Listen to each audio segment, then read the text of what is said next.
Nous sommes les chefs religieux du Sénégal. Nous avons beaucoup de visages, de noms et de croyances. Nous vivons tous ensemble et travaillons ensemble pour promouvoir l'harmonie, la paix et la tolérance.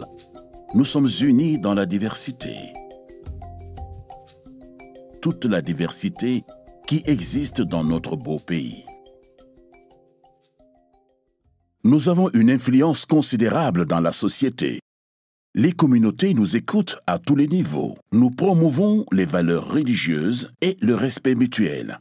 Les fidèles nous sollicitent pour obtenir des conseils sur la façon de mener une vie spirituelle, heureuse et saine. Ce faisant, nous soutenons par le biais des textes et de nos écritures divines nos communautés pour leur santé et leur bien spirituel et corporel. Souvent, les fidèles se confient à nous pour les aider à prendre une décision libre et éclairée sur leurs préoccupations personnelles. Ils nous demandent des conseils sur ce qu'ils devraient ou ne devraient pas faire pour avoir une vie exemplaire, ce qui n'est pas toujours facile. Certaines attitudes pourraient nuire à la santé et à la sécurité d'une famille. Par exemple, avoir des grossesses rapprochées peut nuire à la santé des femmes et des enfants et mettre leur vie en danger. Ce sont nos mères, nos filles, nos sœurs et nos amis, et leurs vies sont sacrées. Je connaissais une famille qui avait 5 bouts de bois de Dieu nés une année après l'autre. Ils sont pauvres, nous sommes solidaires avec eux et essayons de les soutenir. Malheureusement, j'ai récemment entendu dire que la mère est très malade à cause des grossesses trop rapprochées. D'après l'enquête démographique de santé 2010-2011 au Sénégal, il y a 392 décès maternels pour 100 000 naissances vivantes. Cela signifie qu'au Sénégal, presque 2000 femmes meurent chaque année à cause des complications pendant la grossesse et l'accouchement. C'est un nombre étonnamment élevé de femmes qui meurent de causes largement évitables.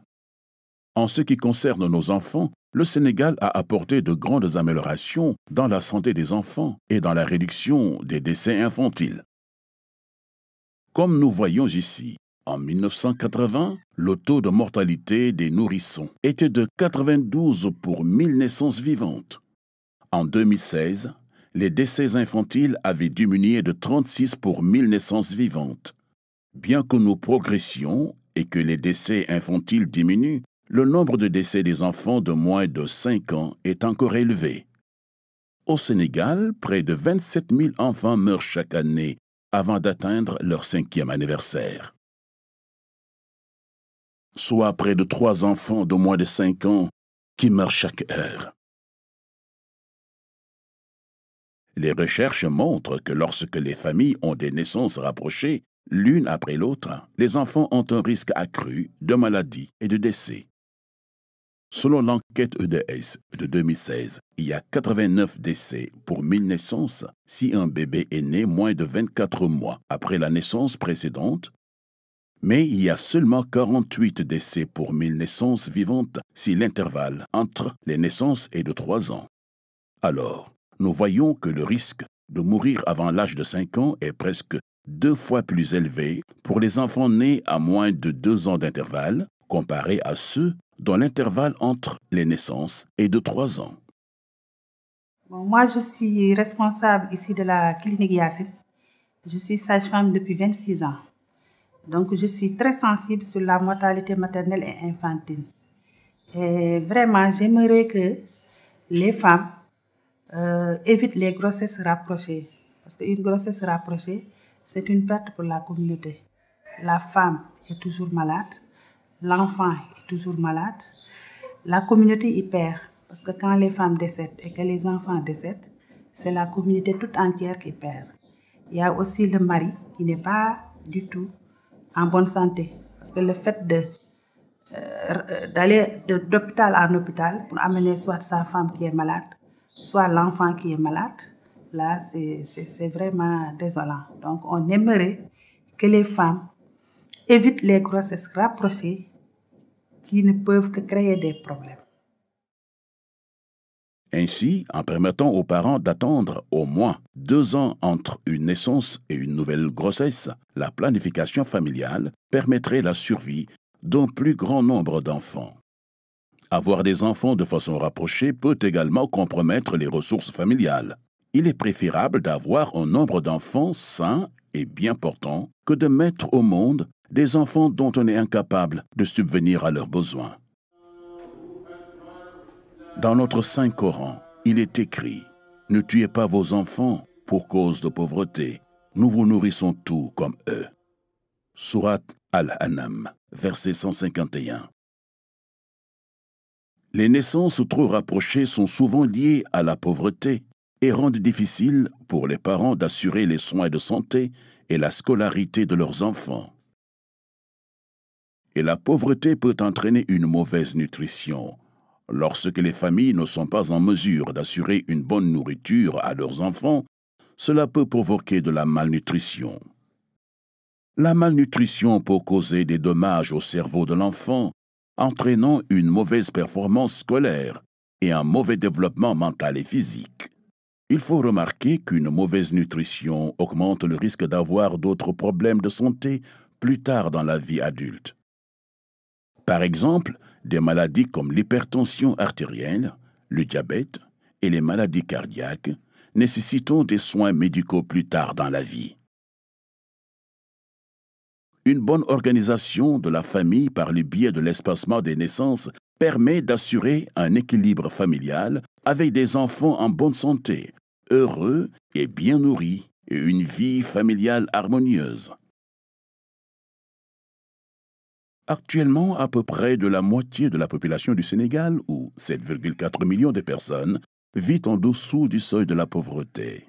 Cela signifie qu'elle vit avec moins de 867 francs par jour, et la population continue à augmenter. En 1960, la population du Sénégal était de 3,5 millions d'habitants. Mais depuis l'indépendance, la population du pays a été multipliée par 4 pour atteindre presque 15 millions d'habitants en 2015, ce qui correspond à un doublement de la population tous les 25 ans. D'ici 2030, le nombre de personnes devrait atteindre presque 22 millions d'habitants, avec tous les défis de santé que cela implique.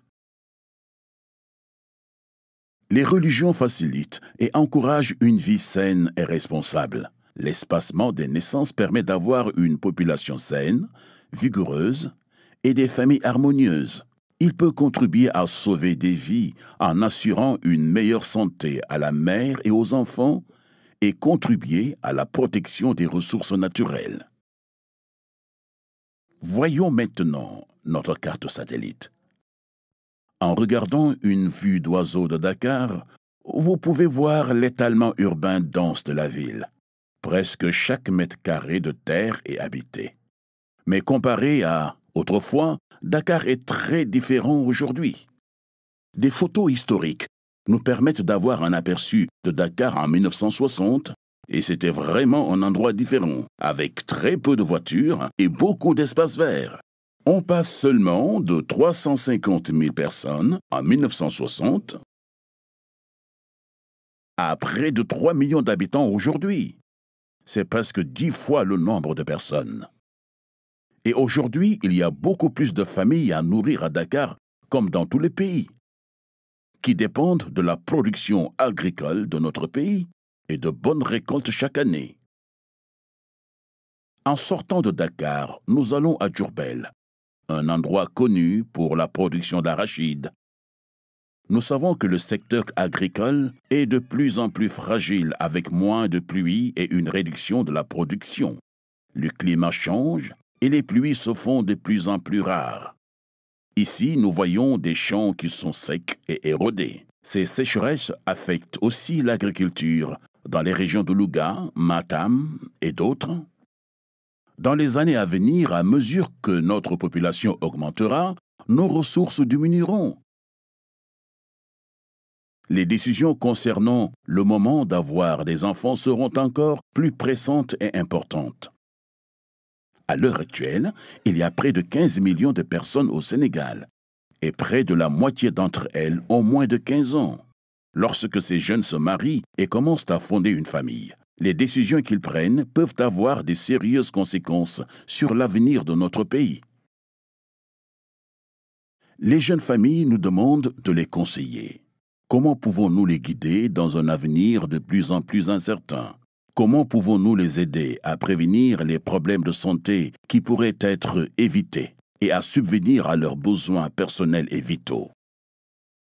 En encourageant les familles au sein de nos communautés à espacer les naissances de leurs enfants, nous pouvons les aider à éviter les risques pour la santé des femmes et des enfants, alléger les charges financières afin que les parents puissent mieux s'occuper de l'éducation de leurs enfants, essayer d'assurer la sécurité et la santé de la prochaine génération.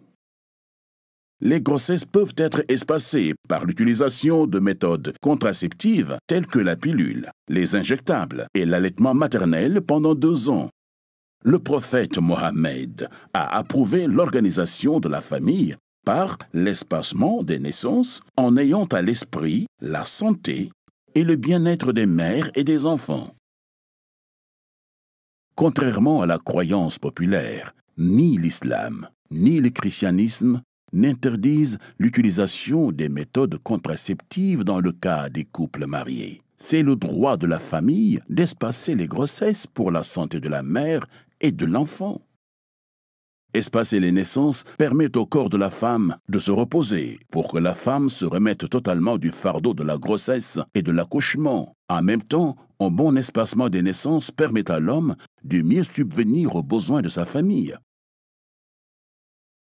Comme on le trouve dans le Coran, or, ils sont certes perdants ceux qui ont par sottise et ignorance tué leurs enfants. Sourate Al-An'am, verset 140. L'islam est une religion qui facilite et non une religion de contrainte. C'est ce qui se dégage de cette parole du prophète, paix et salut sur lui, lorsqu'il dit « Rendez facile et ne rendez pas difficile. Attirez et ne faites pas fuir. » Le Coran nous dit clairement qu'Allah nous ordonne de nous occuper de nos enfants et de les protéger. Si on est incapable d'exécuter ce commandement divin, alors on doit attendre de pouvoir le faire avant de faire venir des enfants au monde. Il est absolument écrit dans la Bible que vous devez trouver un temps pour construire votre famille. Il n'est pas nécessaire de créer une situation difficile où vous ne pouvez pas nourrir vos enfants. Votre devoir est de protéger les enfants, c'est juste le bon sens. Espacer les naissances peut permettre d'avoir des familles et des communautés saines et prospères. Alors, que pouvons-nous faire en tant que leaders religieux pour encourager l'espacement sain des naissances pour les familles? Heureusement, il y a plusieurs choses que nous pouvons faire. Nous pouvons rassurer les familles dans notre communauté que l'espacement des naissances est permis par notre religion. Nous devons respecter le besoin de la femme de se reposer et aider les hommes à comprendre que le corps de leur femme a besoin de temps pour récupérer afin de garantir des enfants sains et des accouchements sûrs. Nous pouvons parler aux jeunes mariés et leur apprendre comment l'espacement des naissances est bénéfique pour la famille et les orienter vers les structures sanitaires qui fournissent des informations sur des méthodes contraceptives variées afin qu'ils puissent choisir volontairement la méthode qui convienne le mieux à leurs besoins. Nous pouvons parler à d'autres leaders religieux dans notre communauté afin de les encourager à promouvoir l'espacement des naissances par l'usage de méthodes contraceptives modernes. Ensemble, nous pouvons assurer un Sénégal plus heureux et plus sain pour tous, où chaque enfant reçoit les soins appropriés, la nutrition et l'éducation dont il a besoin et qu'il mérite. Et nous pouvons aider à protéger notre terre, sa beauté naturelle et ses ressources qui rendent notre vie si riche. Nos communautés se tournent vers nous tous les jours, guidons-les sur un chemin béni et saint. Grâce à la pratique simple de l'espacement des naissances avec la contraception, nous pouvons contribuer à sauver des vies de femmes et d'enfants par la grâce de Dieu, contribuer à la protection de notre terre et de nos ressources naturelles, et assurer une meilleure santé et sécurité pour les générations futures. En travaillant ensemble, nous pouvons avancer. Nous pouvons créer une nation saine, en harmonie. Notre Sénégal.